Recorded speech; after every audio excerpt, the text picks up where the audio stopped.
অবশেষে সূর্য আর দীপা সামনাসামনি হলো। সম্পূর্ণটি জানতে ভিডিওটি স্কিপ না করে দেখতে থাকুন। আজকে পর্বে আপনারা দেখতে পাবেন অলি গাড়ি করে যায় আর তখন দেখে রাস্তার ধারে দুটো বাচ্চা মেয়েকে তার মা আদর করছে। তখন অলির সোনা আর রূপার কথা মনে পড়ে আর তখন দেখে রূপা তাকে বলছে, হিংসুকুটি তোমার জন্য রূপা মরে গেল আর তুমি মাকেও এত কষ্ট দিলে, আমি তোমাকে কোনোদিনও ক্ষমা করব না।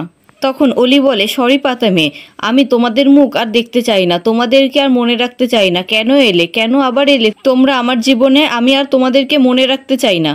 অন্যদিকে দীপা সূর্যর বাড়িতে যাবে বলে বেরোতে থাকে আর তখন নন্দাদি আর বিক্রম বলে, দিদি সাবধানে যেও, আবার সাবধানে তাড়াতাড়ি ফিরে এসো। তখনই সেখানে রেস্টুরেন্টের মালিকটি আসে আর দীপা বলে, স্যার আমি তাড়াতাড়ি চলে আসবো, 7টার মধ্যে চলে আসবো। তখন স্যারটি বলে, 7টা মানে আমার কাছে 6টা 59, 7টা 1 নয়। অন্যদিকে সেনগুপ্ত বাড়িতে জয় উর্মিকে বলে, উর্মি ভিক্টর তো ঠিক কথাই বলছিল। তখন উর্মি বলে, জয় তুমি এই কথাটা কি করে বলতে পারো? আমি দিদি সোনা রূপা ওদেরকে ভুলে উৎসবে সামিল হব? তখন জয় বলে, আমি ওদেরকে ভুলে যেতে বলিনি। তখন উর্মি বলে, মানেটা তো একই দাঁড়ালো। দিদি দীপকে নিজের ছেলের মতন ভালোবাসতো আর ওর জন্যই আমি সোনা রূপাকে আমার মেয়ের মতন ভালোবাসতে শিখেছি, আর ওদেরকে ছেড়ে উৎসবে সামিল হব এটা কিছুতেই হতে পারে না। এই উৎসবের দিনগুলোতে ওদের অভাব বেশি করে মনে পড়ে, ওদেরকে বেশি করে মিস করি। এই বলে উর্মি কাঁদতে থাকে। তখন জয় বলে, উর্মি তুমি তো তাও কষ্টগুলো চোখের জলে বের করে দিতে পারো, কিন্তু আমি কি করব বলো তো? জানো তো উর্মি, একটা সময় এই সেনগুপ্ত পরিবারে সব থেকে আদরের ছেলে আমি ছিলাম, আর আজকে আমিই সব থেকে বেশি অসহায়। মা বাবা কোথায় আছে, কবে ফিরবে তাও জানি না। দাদাই বৌদিদি ওরাও বাড়ি ছেড়ে চলে গেল, আমি আমার সংসারটাকে কি করে টানবো একবারও কেউ ভাবলো না। তখন সেখানে ভিক্টর আসে আর জয় বলে, তুমি ছিলে বলেই আমি আমার সংসারটাকে বাঁচাতে পেরেছি। তখন ভিক্টর বলে, আমি তোমাদের কাজে আসতে পেরেছি এটাই অনেক, আর এই বাড়ি থেকে আমি অনেক কিছু শিখেছি, অনেক কিছু পেয়েছি। নয়তো তো সবাই জানে আগের ভিক্টরের সাথে এই ভিক্টরের কোনো মিল নেই। তখন উর্মি বলে, জানো তো তোমাদেরকে একটা কথাই বলতে মনে নেই, মা না মনে হয় কারোর খোঁজ পেয়েছে, সেদিন কাউকে একটা ফোন করছিল। তখন জয় বলে, কাকে ফোন করছিল? তখন উর্মি বলে, সেটা আমি ঠিক জানি না, আমার মনে হয় কারোর খোঁজ পেয়েছে, দাদাই বৌদিদির কারোর খোঁজ পেয়েছে, আর সেটা আমাকে জানতেই হবে। জানো তো আমার মনে হয় দিদি দাদাই সোনা রূপা সকলে আবার এই বাড়িতে ফিরে আসবে। অন্যদিকে অলি বাড়িতে ফেরে আর তখন চারু অলি চোখ বন্ধ করে নিয়ে ঘরে যায় আর বলে, তোমার কাছে সব সারপ্রাইজ থাকবে, তুমি এখন কিচ্ছু দেখবে না। তোমার ঘরে একটা ড্রেস রাখা আছে, তুমি রেডি হয়ে বসবে, আমি যখন ডাকবো তখন তুমি আসবে। তখন অলি বলে, তুমি এইভাবে আমাকে চোখ বন্ধ করে নিয়ে যাবে? তখন চারু বলে, হ্যাঁ নিয়ে যাব। আর বাবা তো একটু পরেই চলে আসবে, আর তার আগে আসবে একজন রান্না করার লোক। এই বলে চারু অলির চোখ বন্ধ করে ঘরে নিয়ে যায়। তখনই সেখানে দীপা আসে আর চারুকে বলে, আমার একটু লেট হয়ে গেল। তখন চারু বলে, না না ঠিক আছে। তখন দীপা বলে, তুমি চিন্তা করো না, আমি সময় মতন সব রান্না করে দেব। তারপর দীপা বাড়িটা ঘুরে ঘুরে দেখতে থাকে আর বলে, এই বাড়িটা আমার কতদিনের চেনা মনে হচ্ছে, আমার মনে হচ্ছে এখানে আমার কাছের মানুষরাই আছে। অন্যদিকে অলি রেডি হতে থাকে আর দীপার কথা ভাবতে থাকে আর বলে, এরকম অদ্ভুত একটা ফিলিং হচ্ছে কেন, একটু আগেও তো সবকিছু ঠিক ছিল। অন্যদিকে সূর্য গাড়ি থেকে নামে আর বলে, এই মুম্বাই শহরে এত বছর ধরে আছি, কখনো এই মুম্বাই শহরটাকে আমার চেনা মনে হয়নি, কিন্তু আজ মনে হচ্ছে এই মুম্বাই শহরটা আমার অনেক চেনার। আমার মনে হচ্ছে আমার কাছের মানুষরা আমার কাছেই আছে। আর এদিকে দীপা রান্না করতে থাকে। তখন অলি ঘরের মধ্যে বসে রান্নার গন্ধ পায় আর বলে, এত সুন্দর রান্নার গন্ধ কোথা থেকে আসছে? তারপর অলি নিজের ঘর থেকে নিচে নেমে আসে আর দেখে সেখানে দীপা রান্না করছে। দীপাকে দেখে অলি চমকে ওঠে। আর তখনই চারু সূর্যকে ফোন করে আর বলে, তুমি কোথায় বলো তো, আজকেরও তুমি লেট করে বাড়িতে ফিরবে, অন্তত গেস্টরা আসার আগে তুমি চলে আসো। তখন সূর্য বলে, ঠিক আছে চারু, আমি যত তাড়াতাড়ি সম্ভব কাজ সেরে আসছি। তারপর সূর্য ফোনটা রেখে দেয় আর মনে মনে বলে, আজকে একটা অদ্ভুত ফিলিং হচ্ছে কেন, আজকে এত বাড়ি ফিরতে ইচ্ছা করছে কেন আমার শুধু মনে হচ্ছে বাড়িতে কেউ মনে হয় আমার জন্য অপেক্ষা করে আছে। এটা অলি বা চারু নয়, ওরা তো রোজই আমার ফেরার অপেক্ষা করে থাকে, কিন্তু এই টানটা অন্যরকম। তারপর সূর্য আবার চারুকে ফোন করে। তখন চারু বলে, দেখেছো আবার এসএস ফোন করেছে। তারপর চারু ফোনটা রিসিভ করে বলে, কি হলো, তুমি আসতে পারবে না তাই তো, তোমার আবার কাজ পড়ে গেছে, তুমি এটা বলার জন্যই তো ফোন করেছো?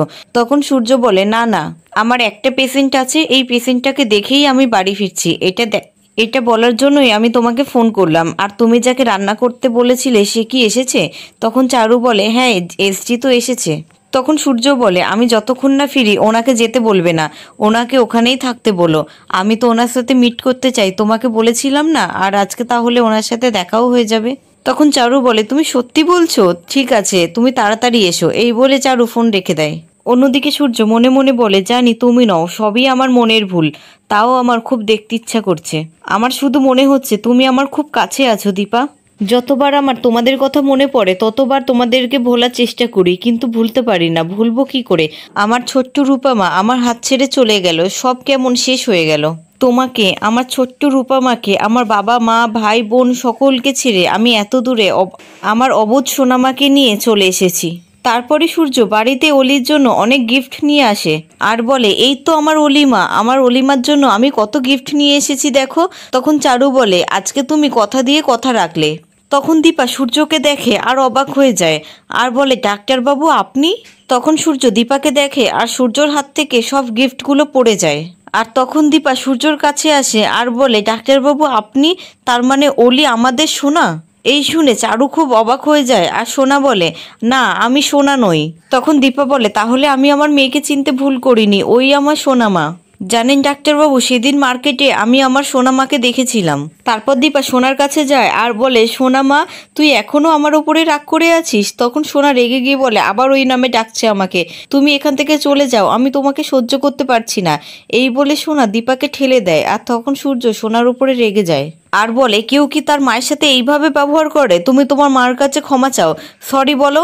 তোমার সাহস কি করে হয় মায়ের সাথে এইভাবে ব্যবহার করার? এই বলে সোনাকে বকতে থাকে আর দীপাকে বলে, তুমি কোথায় চলে গেছিলে দীপা? তোমাকে আমি কত জায়গায় খুঁজেছি জানো? তুমিও কি রূপার মায়ের মতন হারিয়ে গেছিলে? তখন দীপা বলে, আপনিও তো সব কিছু থেকে অনেক দূরে চলে গেছিলেন ডাক্তারবাবু। তখন সূর্য বলে, দূরে চলে গেছিলাম ঠিকই, কিন্তু তোমাকে কি ভুলতে পেরেছি? ভাগ্য আমাদেরকে অনেকবার দূরে নিয়ে গেছে, কিন্তু আলাদা করতে পেরেছে কি? তখন দীপা বলে, আমরা আলাদা হতে চাইনি, পরিস্থিতি আমাদেরকে আলাদা করে দিয়েছে, কিন্তু আর নয় ডাক্তারবাবু, এবার আমরা আর আলাদা হব না। এই বলে দীপা সূর্যকে জড়িয়ে ধরে। তখন চারু বলে, আর এসিস আমার কি হবে? তখন সূর্য বলে, দীপা আমার স্ত্রী, আমি ওর জায়গা কাউকে কোনোদিনই দিইনি আর দিতেও পারবো না। তখন চারু বলে, তাহলে কি আমি চলে যাব?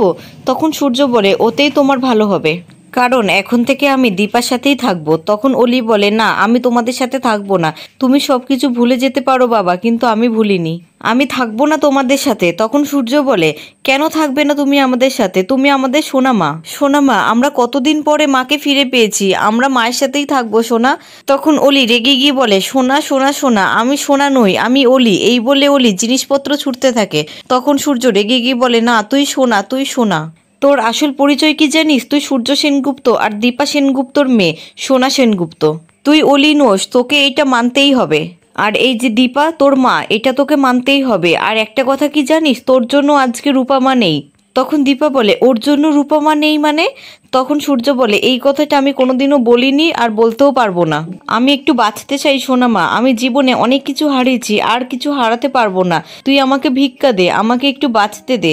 তখন অলি না বলে চিৎকার করে ওঠে আর দেখে অলি এতক্ষণ ধরে সব স্বপ্ন দেখছিল। তখন চারু বলে, কি হলো অলি, তুমি চিৎকার করে উঠলে কেন? দেখো এসজি কত সুন্দর রান্না করছে। তখন দীপা মনে মনে বলে, আবার দেখা হলো ওর সাথে? ওর সাথে এতবার দেখা হওয়াটা কি কাকতালীয়? ওকে দেখে তো আবারও আমার সোনার কথা মনে পড়ছে, আমার মনে হচ্ছে ওই আমার সোনা। তখন ভাবতে ভাবতে দীপার ছ্যাঁকা লাগে আর চারু বলে, তোমার আবার কি হলো, ছ্যাঁকা খেলে নাকি? তখন অলি এসে বলে, কজনের রান্না যে বাইরে থেকে লোক ডাকতে হলো? দেখো চারু, তুমি আমার সবকিছু। অনেকের তো নিজের মা থাকা সত্ত্বেও সে ভালোবাসা পায় না, কিন্তু আমি তোমার নিজের মেয়ে না হয়েও তুমি আমাকে ফার্স্ট প্রায়োরিটি দিয়েছো। আমার দুঃখ খুশি সবকিছুরই তুমি খেয়াল রাখো।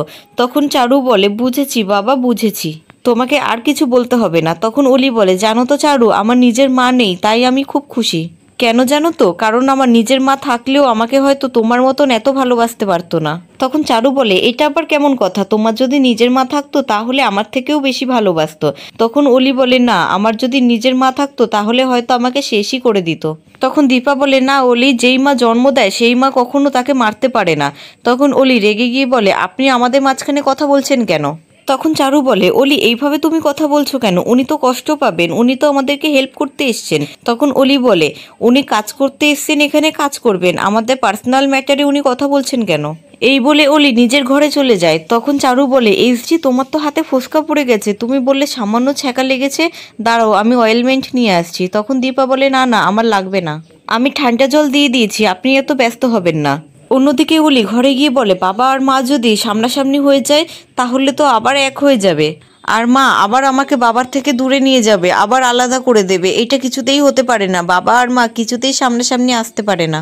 আর মা তো পাতা মেয়েকে বেশি ভালোবাসে, মা আমাকে পাতা মেয়ে হারিয়ে যাওয়ার জন্য পানিশ করবে, মা আমাকে সব কিছুর জন্য দোষারোপ করবে। না না, এটা হতে পারে না। আমি মাকে বাবার সামনে কিছুতেই আসতে দেব না। কি করি এখন, আমি কি করব? হ্যাঁ, বাবাকে আমি একটা ফোন করি।